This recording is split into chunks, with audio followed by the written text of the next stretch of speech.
That's a big part of the Resistance 3 universe is exotic weapons, and in particular Chimeran technology, and nothing's more fun than blowing stuff up with really big explosive weapons.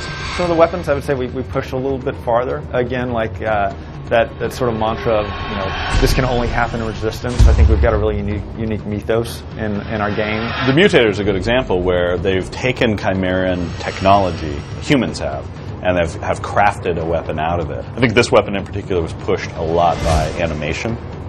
We have an animator on the team, just went with it. One of our animators here, Steve Ryder, sent out this animatic of human basically coughing up all of this stuff and having it grow out of him and just kind of collapsing to the ground. The primary fire sort of makes them sick, and they start getting these boils, they start kind of steaming, explode from the inside with these kind of gross pustules and fall to the ground. Get a fully upgraded Mutator and throw it out there, you can get some pretty crazy scenarios going on just watching all these guys running and the other guys blowing up and transforming them, and they go running somewhere else. You can get some pretty awesome chain reactions.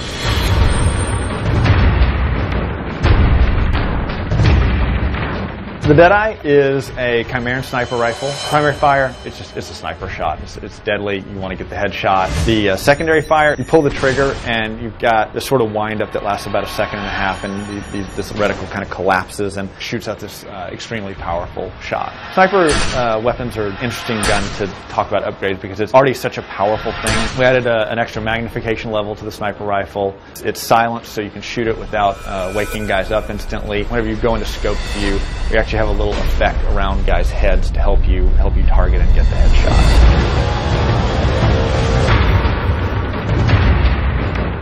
The Atomizer is the gun that the Ravager uses in Resistance 3. You pick it up, and it's actually one of the, I think it's the only gun that you can't scope in. It's sort of held down like a minigun or mini turret or something like that. It shoots out an electrical current. It's got maybe a 10 to 12 meter range.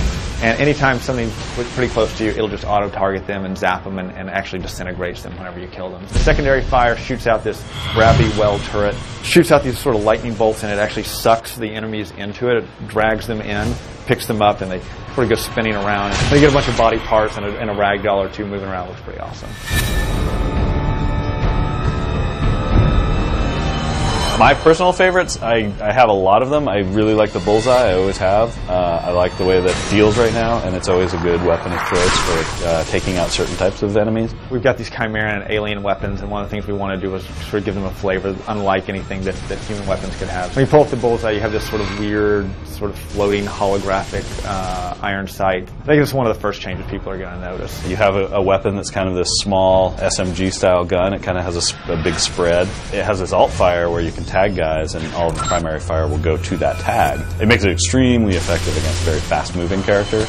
The Bullseye tag, the trail in particular, a lot of times in Resistance 1 and 2, people had a hard time figuring out sort of where their tags were going to go. Made some changes so that whenever you do tag one, it actually draws this sort of tether line so you can see exactly who you are connected to, and you know when you're connected and not connected. And it's been a mainstay in the Resistance universe all across the board because it's just such an effective weapon.